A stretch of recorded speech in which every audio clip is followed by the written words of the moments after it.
first World Affairs Luncheon of 2012. My name is Anna Haig-Berry, and I'm the Executive Director of the World Affairs Council. Before we start, I'd like to tell you about what a great year of programs we have coming up for the winter and the spring. I don't know if you heard about our Global Tipping Point series, but it's a 3-part series at UNH Manchester that's free and open to the community starting February 21st. We're covering the topics of poverty, security, and superpower illusions.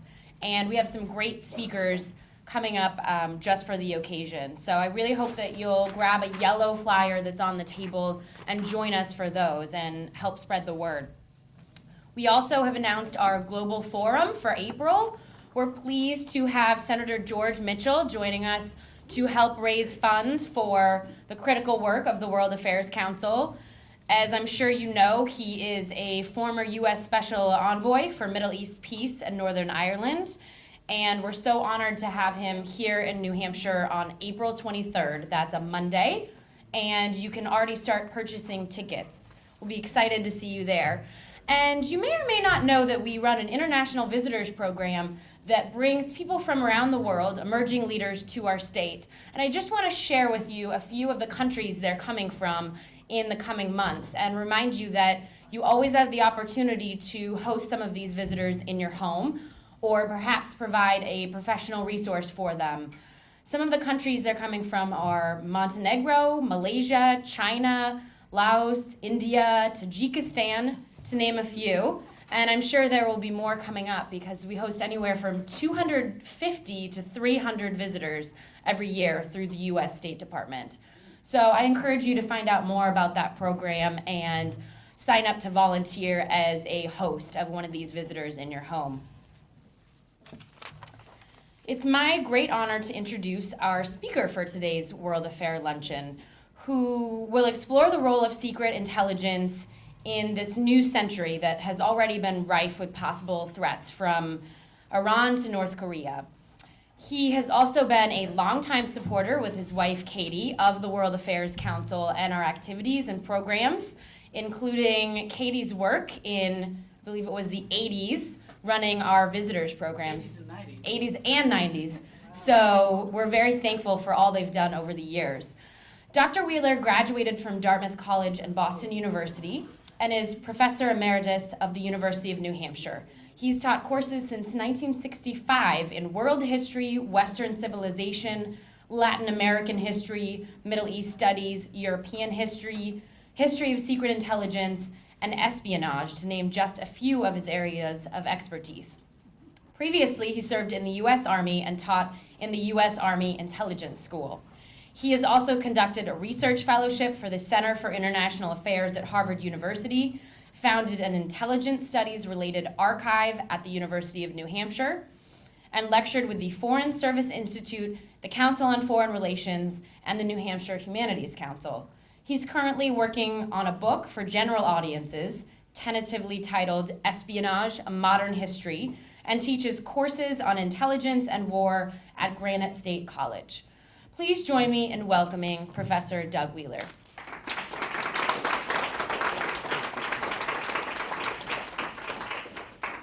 Well, it's good to be here and to, can you all hear me it's not a very large, you can hear me in the back row? Good. I'm delighted to be here. I see many friends and acquaintances to help start off your year and your speaker's year. My topic is good intelligence is not an oxymoron. It is secret intelligence in a WikiLeaks world.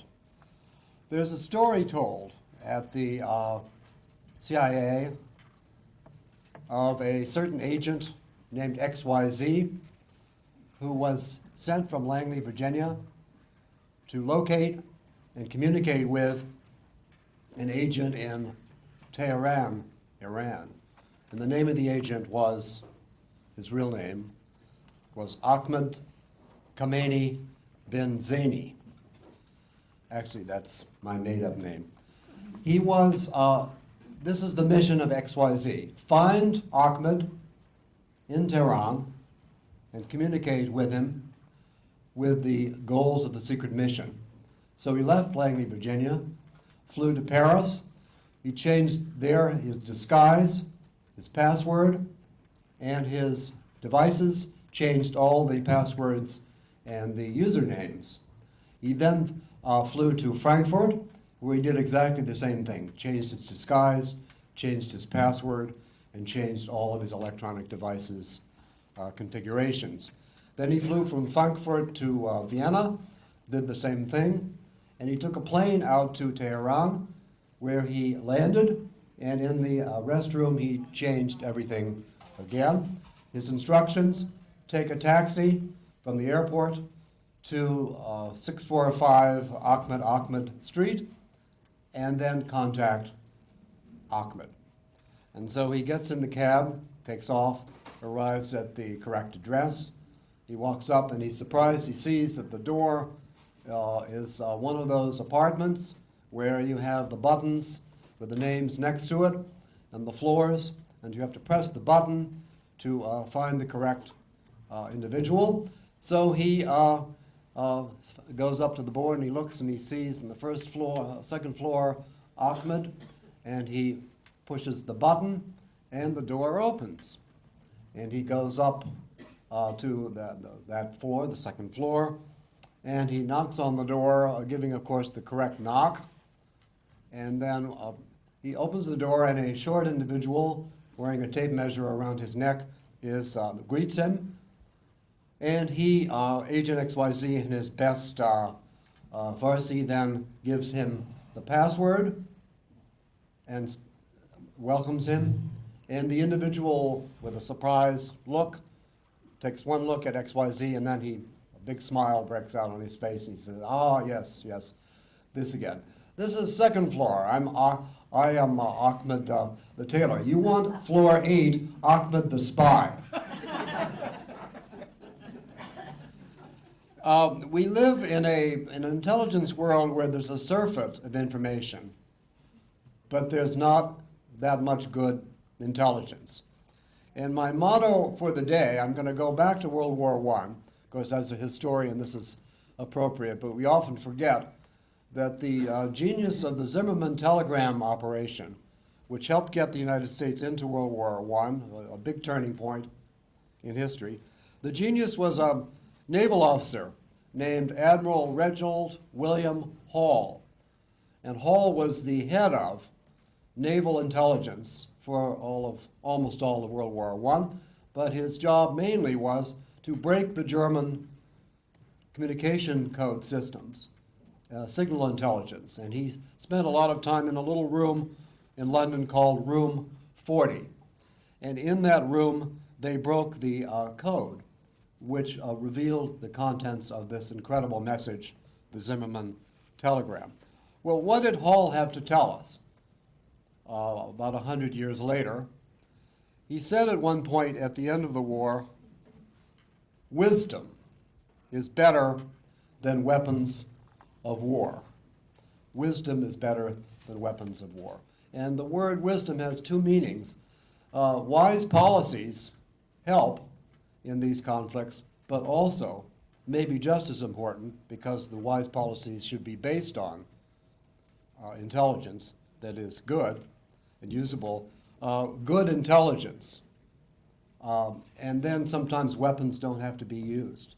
And I think one of my themes is that we are so obsessed, perhaps as we should be, because it is reality, with technology and with the advance. I think one of the fallacies of our world, it's not new because in the 20th century there was a similar one, that we believe that technology is always advancing, and sort of like the belief that progress is always happening. Well, yes and no, because sometimes progress does not always move in straight lines, but it goes in spurts, and sometimes there isn't progress. With the technology, we forget sometimes the human element. And I tell my students, I think the two most dangerous weapons in the world in terms of intelligence are the human eye to observe and the human brain to think. And you can have all the equipment in the world, even with fine communication, And you need those other two weapons as much or more than that device. An example comes from the war in Grenada. Cast your minds back. For those of you, so I noticed the average age in here, I'm not going to guess.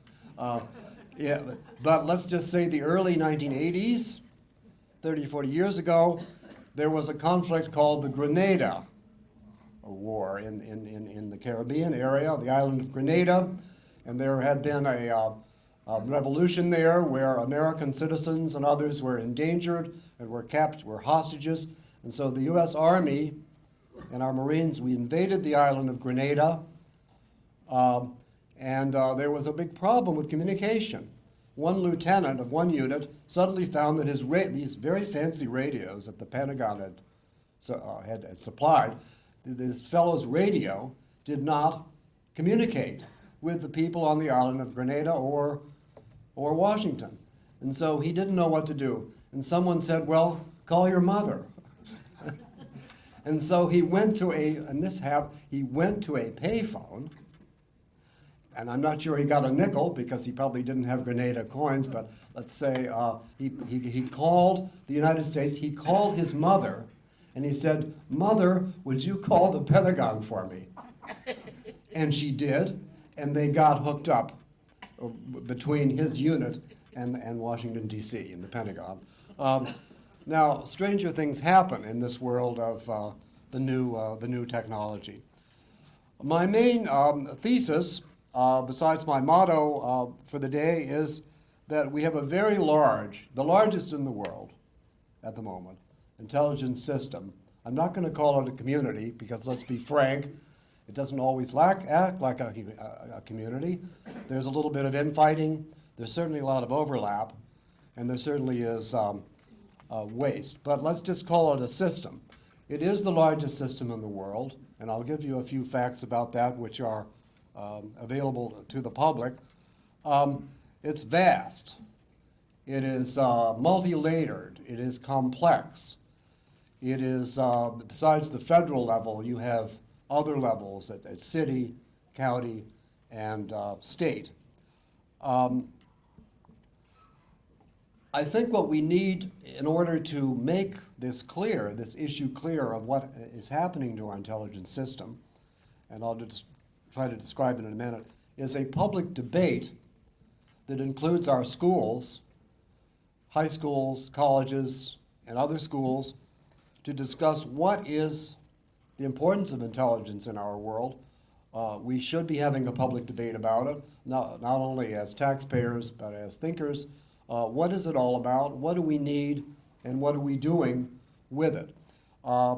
It is a debate which is long overdue, and it is an extremely important one which will affect us. So, size of the system. We have at the moment in the federal level alone about 200,000 people who do nothing but intelligence work. And those 200,000 people work in 17 federal agencies, including the CIA, National Security Agency, which is the biggest, and 15 other agencies. Even the Commerce Department really should be considered an intelligence agency of sorts. You also have the FBI, and you could probably name most of the other 14 or 15. 200,000 people working at that level. But I'm not mentioning the other ones at the moment because you have at the city, county, and state level, we're now including the police departments as part of our intelligence system because they're being involved through this new agency, the Homeland Security Agency, which is involving those levels also in forms of intelligence, including some foreign intelligence. How many people are involved there? The current estimate is 800,000 people are working in the police systems.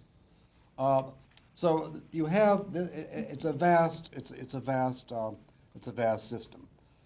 It's also the most costly intelligence system in the world. Back in 1995 or so, you had roughly 15 billion spent. By the time of 2000, it was up to 24, 25 billion. In 2006, the New York Times said we were spending about 40 billion on intelligence, just at the federal level. And as of last year, we believe that it's up to 80 to 82 billion, and that doesn't count all of the military intelligence expenses from the Pentagon. That does count the National Security Agency and its code breaking. So it's a big commitment that is more than 1/10 of the Pentagon defense budget. You also have a part of what will become a future battlefield, and it's actually a current battlefield.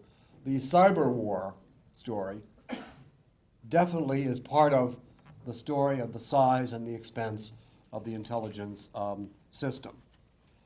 We have a global reach of this system. It isn't just that there are wars in Afghanistan and Iraq at the moment, but we have 760 to 800 military installations, sometimes bases, all over the world, counting not only the ones in continental North America, but also in every other region of the world.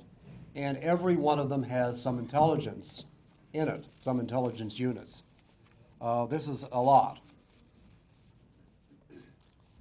If you compare the size of our intelligence system with at the zenith of the Cold War, it's larger now than it was in 1990 at the end of the Cold War. It's actually larger. It isn't all the growth since 9/11, but that's a good bit of it. So much for size. What would a public debate include? One of the things I felt was helpful in the classroom was to mention, and I'm not an American historian, but I'm getting more interested in it, and that is where in American studies, in the high school and in the elementary school, would intelligence fit in? And I found that it really fits in very nicely with things that are already mentioned in the curriculum going back to George Washington and coming up through the Cuban Missile Crisis. With the exception of a few other things, such as the fact that Nathan Hale, who of course is the iconic patriot in America's national history, now is not mentioned in many of the American standard history textbooks. The name is not there. And it's an important name, not only because there are more statues to Nathan Hale, who was a spy, although he was unable to be an effective spy, than any other spy in history or in world history. 8 or 9 statues to him. And the important fact, though, about his brief service was he volunteered when George Washington said, we need someone to go into the lines around New York City, discover what the British are doing or planning, and he volunteered. His unit tried to talk him out of it. This often isn't put into the textbooks because they said spying is a dirty business. It's not war. It's not fair. Going out on the battlefield, that's war. So even Nathan Hale ran up against the stigma issue of other things in American history which are recognizable. The War of 1812, where President Madison received a message which warned him of the British attack. The message was ignored. We have a text of this message. Moving on to the Zimmerman telegram. How did America get into World War I? It was a British secret operation, which was extremely successful. And then I would move into Pearl Harbor, which is mentioned in textbooks, but not in any depth. And finally, the Cuban Missile Crisis, which is an example of, among other things, the CIA's aerial photography being quite effective in providing usable intelligence. If you take these case studies, put them together, there's no reason why American schools can't have units which teach this. And I think they would enjoy it. And not simply the facts, but the concepts in intelligence. For example, one of them is you can get very good intelligence.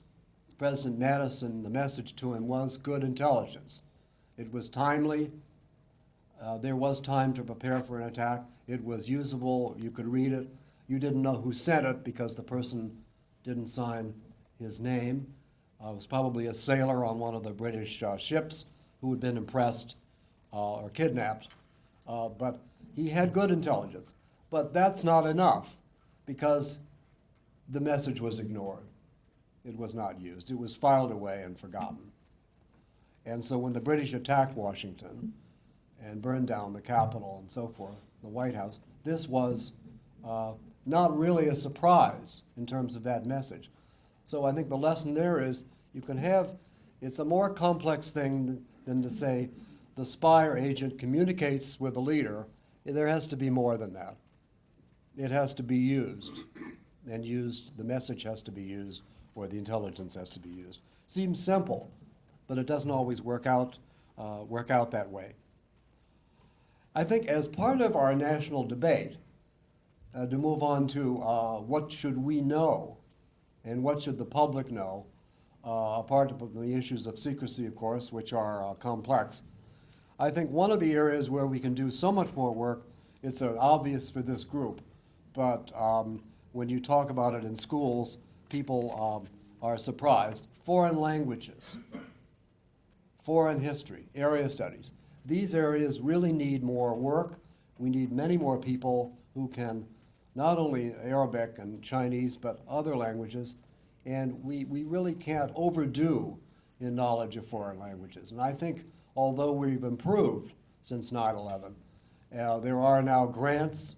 I was told by the person who teaches Portuguese at one of my favorite topics at West Point, she told me that West Point Academy has all kinds of funds now to teach foreign languages in area studies that they didn't have 5 years ago because of several new laws which have gotten through Congress somehow and have created a foreign, it's a little bit like the National Defense Education Act, but it has another name. And so that is helpful. And the students who are very much oriented, they're skeptical about foreign language because it is difficult, and maybe they're not going to be doing that in their work. But I always tell them it will help your resume and your job chances if you have a foreign language or two. It just makes sense. And then I also point out that in Wikipedia, which of course all the students are now using for research, sometimes too much, because they don't necessarily read books. In Wikipedia, I think the students are surprised to learn only 1/5 of the articles in the world's largest encyclopedia are in English. Think of all the other knowledge in the 4/5 of Wikipedia that are there for you if you could read those languages. So that seems like an obvious point. I think the next thing we must do in our debate is to deal with the question of the so-called war on terror. And I think this is where we could get into debate about strategy, but I do think that intelligence certainly is an important part of conflicts abroad. I do think our record is very mixed in terms of targeting people in Al-Qaeda. And after 9/11, if you just look at 2 cases, it took an awful long time to find out where Saddam Hussein was. 8 months. Now, why was that possible? Certainly this would not have been possible, say, in World War II, although our intelligence was not perfect in World War II. But the idea that if a German or a Japanese figure, that it would take us 8 months to find that person, especially the top leader, is almost, it's quite unusual. And then finally, 10 years to find out where Osama bin Laden was actually located, or whether he was alive yet still. 10 years is a long time. My view on the war on terror is that the counterinsurgency war, which we have a lot of new literature on, new ways of fighting it in Afghanistan, new criticisms of it, is that in many ways it's a style of war which is very much like the wars in Vietnam and in parts of Africa when the Portuguese and others were fighting colonial wars, and they were wars where the opposition was always aware, more than the Portuguese were, and certainly more than we were in Vietnam often, of what was going on locally. Listen to the locals. What do the locals know? And one of our problems was that we became and we become and are targets in these areas, partly because our bases, of course, are fixed, and the bases are targets, but also when there's an operation, what happens? It's on the road. We have vehicles that move from A to B, and along that route, IEDs blow up, and then there's another operation. In the meantime, a base is attacked, and then eventually we go home. We send our troops home. So one of my basic rule of thumb should be the fewer troops abroad, the better, if it's not a conventional war, because the fewer troops then means fewer targets. And basically our troops are targets. Therefore, the intelligence world, I think, should become stronger. Agents who would infiltrate these areas, not in uniform, not looking like something that came off the face of Mars with all the equipment, but not identifiable, and certainly someone who was a native speaker. This, I think, is going to be part of the future wars. This morning's Wall Street Journal had a headline. For the future, the Pentagon is saying more drones and fewer troops. Of course, there are limitations to that issue or strategy as well. What if someone among the terrorist groups got a drone and then used one against us? These are the things that can happen. Another topic, which is part of the story of intelligence, is cyber war. And I'm by no means an expert, and I sometimes tell my students I'm pre-industrial. But I am using the computer now, and I've discovered there's an interesting history of cyber war already, before the first full-scale cyber war has occurred.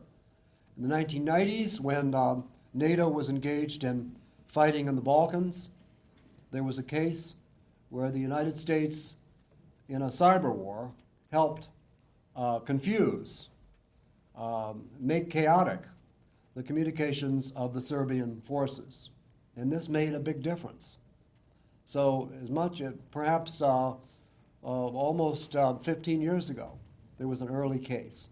And then you move into the fall of 2001, after 9/11, where the US was about to go into Afghanistan and attack the Taliban, and attack al-Qaeda there. And we tried to do a cyber war operation before we landed troops, before we started to fly in there, and it was an absolute washout. It didn't work because the Taliban's communication system was pre-modern. They weren't, their air defense system did not work with electronics. And so our electronic cyber attack didn't have any effect at all. It had to be done the old-fashioned way, send in troops who take ground and then find those facilities, or planes which maybe had special protections. But this was an example of how sometimes the high-tech is not necessarily the best. So I think there has to be a flexibility there as well.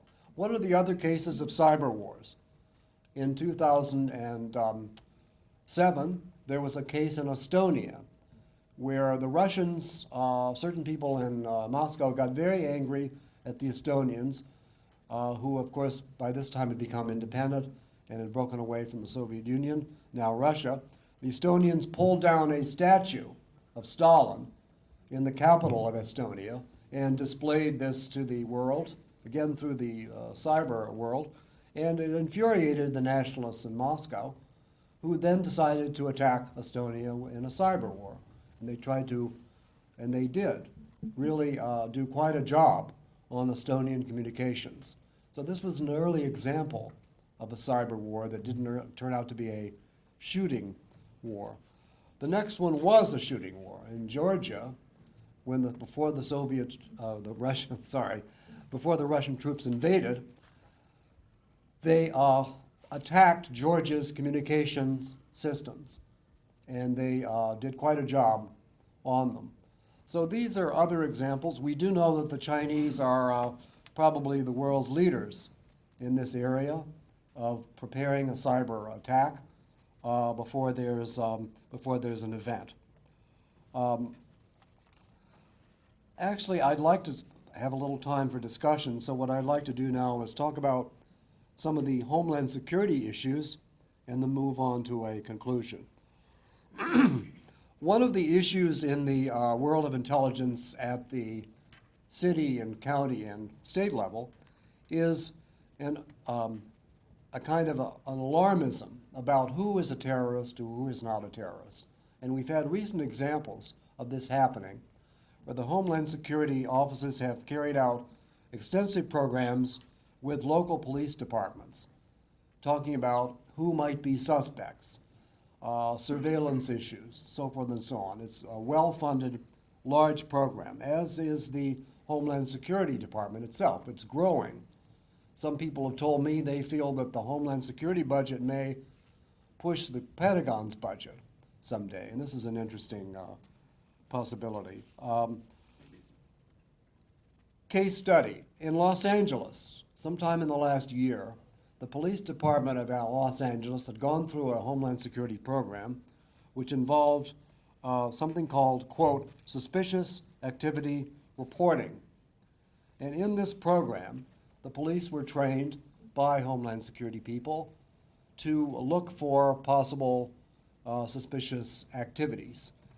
A photographer named Sean Nee, age 35, professional photographer who worked in television, had a project which he thought was harmless, and that was to go around the new subways of LA and photograph the latest subway current turnstile, which would be there newly installed, and he did that. He got thousands of pictures of the turnstiles of LA's subway system.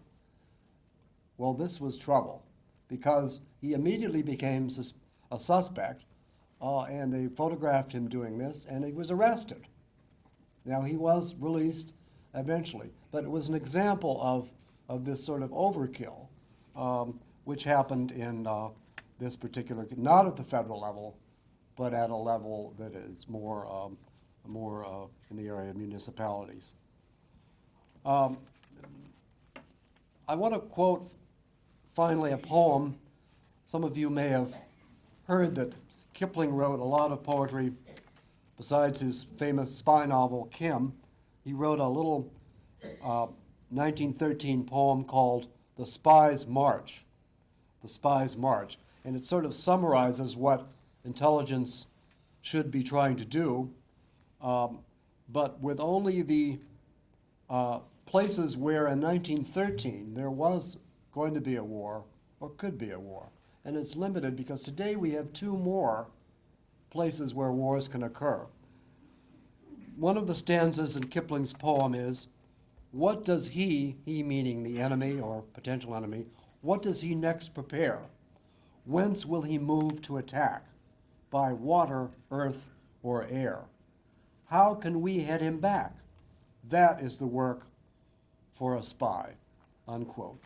Well, besides water, earth, or air, we have 2 new places where wars can occur in 2012. Obviously, space, since the Sputnik thing in the late 50s, but we now have cyberspace, which of course is oriented partly to land and air and space as well. So cyberspace is another scene for, or scenario area for future conflicts.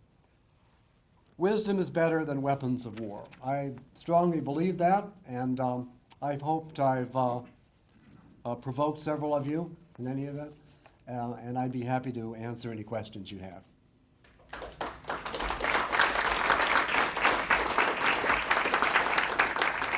Thanks. George. 1 or 2 points. First of all, it seems like we're spending more money on intelligence these days and getting less for our money. When you look at the big picture of the fall of the Berlin Wall, the breakup of the Soviet Union, the fall of the Shah, the Arab Spring, the weapons of mass destruction that were supposed to be there, our intelligence agencies missed every one of them. And you've got to wonder what value we're getting for this huge, enormous, overlapping security layer that has been placed over the United States, and what the benefit of half of it is. Well, I do think some conspiracies for actual terror plots have been foiled in the last decade by the FBI and by the CIA. Some of them, the things that we don't read about, that is part of the story too. But also, those issues about the Soviet Union collapsing, that's still, the jury is out on part of that, because the experts, we used to call them Kremlinologists, Sovietologists, in other words, the experts on.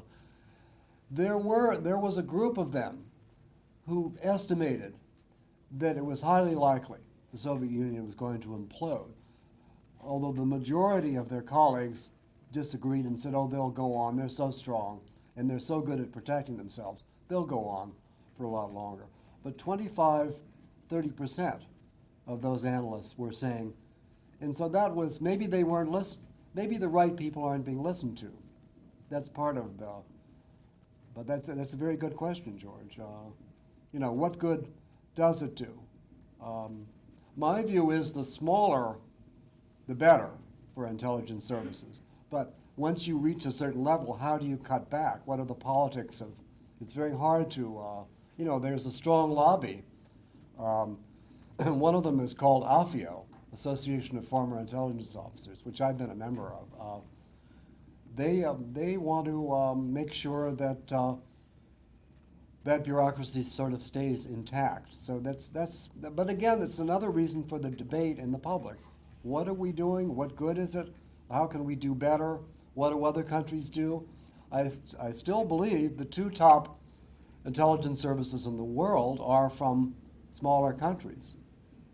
Britain, although they've made some mistakes, they are better in Afghanistan than we have been. And one of their ambassadors has written a book on Afghanistan. He was there in the 1990s, which is a very fine critique of us. We should be reading, and the other is the Mossad of Israel. And they're very, very small, but they're effective. A counter-argument that is, well, we have so many responsibilities around the world, it's so global, we can't be too small because we can't cover everything. Yes, but up to a point, yes. But very good. Yes, sir. I enjoyed your story about President Madison missing intelligence. How about 9/11? Was that an intelligence failure or a failure to properly assess the intelligence by the Bush administration? I think it was a big intelligence failure, not only by the CIA, although less because of the mission of the CIA, which was not supposed to be that much in the U.S., although that's changed a bit. I think it was a failure of the NSA to some extent and of the FBI more than the other. But it was definitely a failure. I think the Bush administration, I think they had an agenda about Iraq. I really do on that war. But I think the blame for it can be spread pretty widely in terms of intelligence. Thomas Powers, who's written some of the best books about the CIA, the man who kept the secrets, Thomas Powers, who lives in Vermont, has said that we really have one of the better intelligence services, but that the whole thing about the Iraq War was the clearest case of a large failure about the weapons of mass destruction. That it was a nonpartisan, it was a lot of sides were wrong on this. and one of the sad results of it was that the politicization effect on these agencies that got very angry at the administration because they felt we were the scapegoat that you blamed. I mean, we gave you what we thought, but you really wanted to hear something else. And then when the balloon went up, we, the CIA and others, we got the blame. And so that's very unfortunate when that happens. I think one of the lessons of modern history on intelligence is you don't want to politicize your intelligence, the debate about intelligence. You don't want to have your agencies angry about something that has happened. This whole debate about torture, about all the legal cases now that are going through the courts on leaks. I really didn't get to WikiLeaks, but this is not good. It's too bad. It's wasted efforts, but it's part of a process. I think WikiLeaks, you know, 2 years ago, 250,000 documents from the State Department and the Army and the Pentagon were leaked through the WikiLeaks system. This is the largest leak in the history of the world, as far as we know. There was no larger one. So it's a grave issue. Yes, back there. At the same time, on the WikiLeaks thing, the number of people who had access to that particular channel was horrendous in terms of the screening of them and having the access to the knowledge. People who had no need to know, a private first-class analyst, come on. I did intelligence work. I know how carefully you control things and the types of security situations you set up. And WikiLeaks was sitting there waiting to happen, and of course the politicians or the people who allowed these people to have access will never admit that they did anything wrong. Oh no, we needed to have this, there's so many people looking at this. And besides which, what damage came out of WikiLeaks? Embarrassment? Sure. Highly appropriate. What damage? Minor. Well, that private, you see, part of the story of that case is the whole situation with the cyber life today, where anyone in the world, if they have the right knowledge and skills, can be like the king of the world or the queen of the world in this cyberspace. And if it wasn't going to be Private Manning, it could have been Lieutenant Jones, or and with a lot of time on their hands maybe.